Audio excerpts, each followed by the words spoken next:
Basically what it said was that the middle class in the United States of America had to be destroyed, because in the coming push to a world order, the middle class would be the stumbling block, because history had shown that the peasant class in ancient days, when they had revolted, were just easily crushed. There was no resistance. But now had grown a new super class of people in the United States called the middle class, who had long-term employment, who had job security, who were well paid, who could afford to buy the products that were made by the United States and didn't need to buy products from China or anywhere else. And the Club of Rome post-industrial zero-growth paper said, this has got to stop. We have to bring down the middle class of the United States.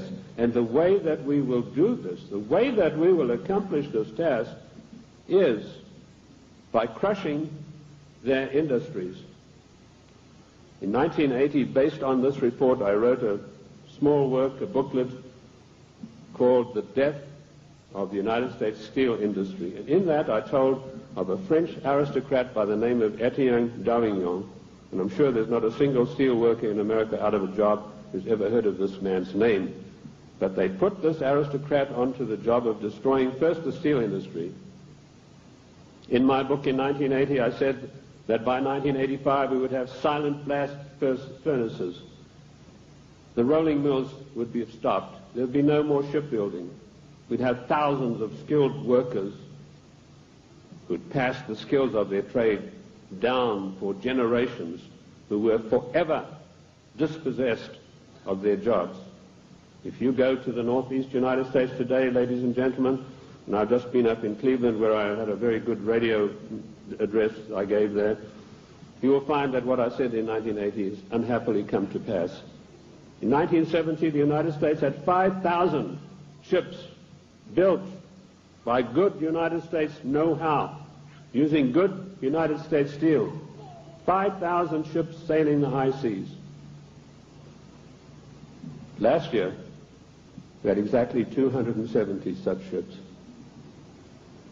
and at least 50,000 steel workers permanently out of a job, jobs that will never come back. What happened? Did we suddenly lose our marbles? Did we suddenly lose that great American know-how of getting things done? Did we lack finances? Did we run out of money? No. None of those things happened. What happened was this dastardly Club of Rome had sent their emissaries to the United States to deliberately destroy our steel plants. And they did it by opening the doors of so-called free trade. And everybody who signed the NAFTA treaty and everybody who signs the GATT treaty when it passes is a traitor and a seditionist.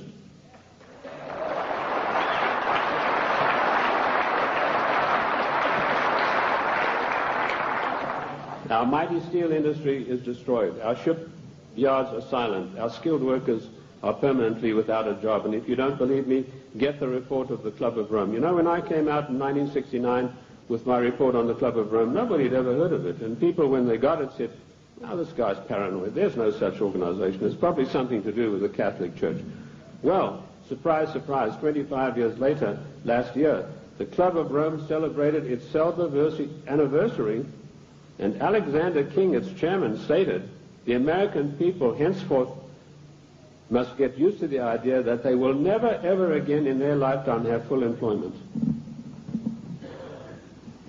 What a scandalous thing that our government is fully cooperating with this organization built up by the Royal Institute for International Affairs to destroy the middle class of the United States and to add to the policies of global genocide. And that brings me to the next question. What is the Global 2000? Once again, when I heard about this policy, it was 3 days after it had been accepted by the United States government as its official policy. And the Global 2000 was a blueprint for mass genocide produced by the Club of Rome. Basically, what the Global 2000 calls for is the destruction of half of the world's population by the year 2050, hence the title 2000.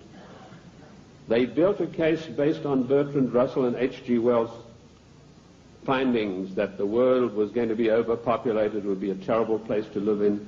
That was picked up by a fellow called Robert Strange McNamara, and a stranger individual you're not likely to meet in this world. And this fellow had a conference of all the leading bankers about 12 years ago, and he said the biggest menace facing the world today is the American middle class and overpopulation. He linked the two together. And he said, by the year 2050, this is the state of the world. All of these unfed, unwashed people, no jobs. He said, do we want to live in a world like that?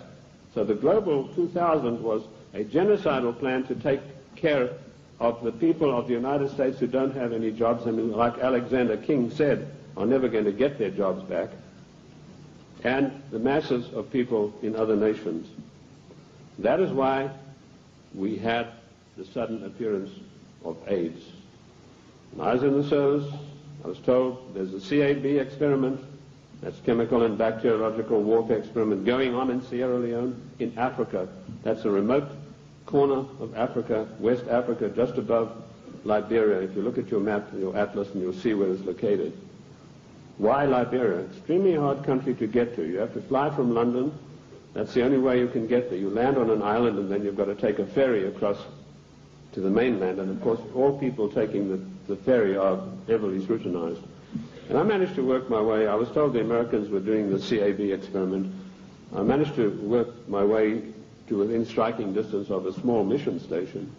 And what I discovered was that these blacks were coming in from the bush to this mission station with broken arms or an ulcer on the leg or something like that. And they were ostensibly being treated there, but they were dead by the evening. What was actually going on was that a laboratory had been set up using Lassa fever virus. Now at that time, Lassa fever was one of 4 viruses that could jump the human-animal barrier. And it was a deadly virus.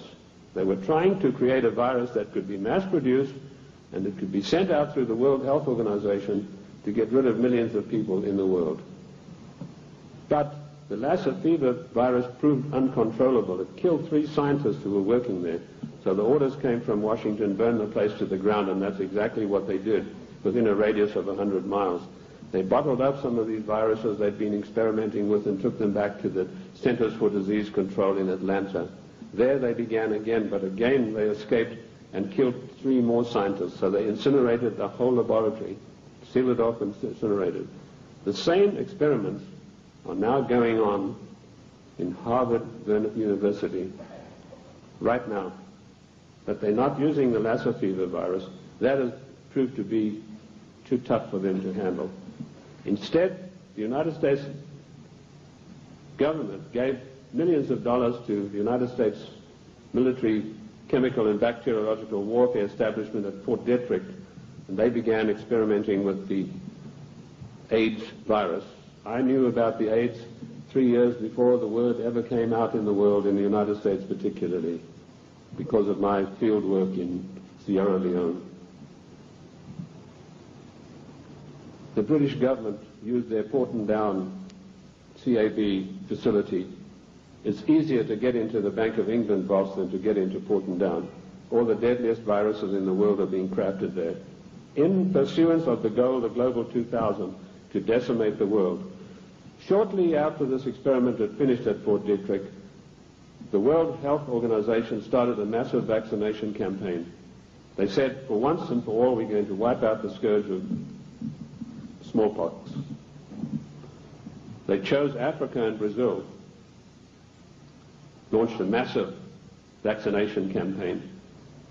Immediately, AIDS began to appear. Thousands and thousands of people began dying of the strange new virus, which the World Health Organization then said had come from the bite of a green monkey. They forgot to tell you the green monkey's been there for centuries, and he'd been biting people, if he ever did, for centuries, but no disease of that nature had ever occurred. The World Health Organization deliberately took this virus, which was crafted from a series of animal viruses, including Mediavisna sheep, which destroys the brain, which is why you find AIDS patients get dementia probably first before any of the other AIDS-related complex diseases appear.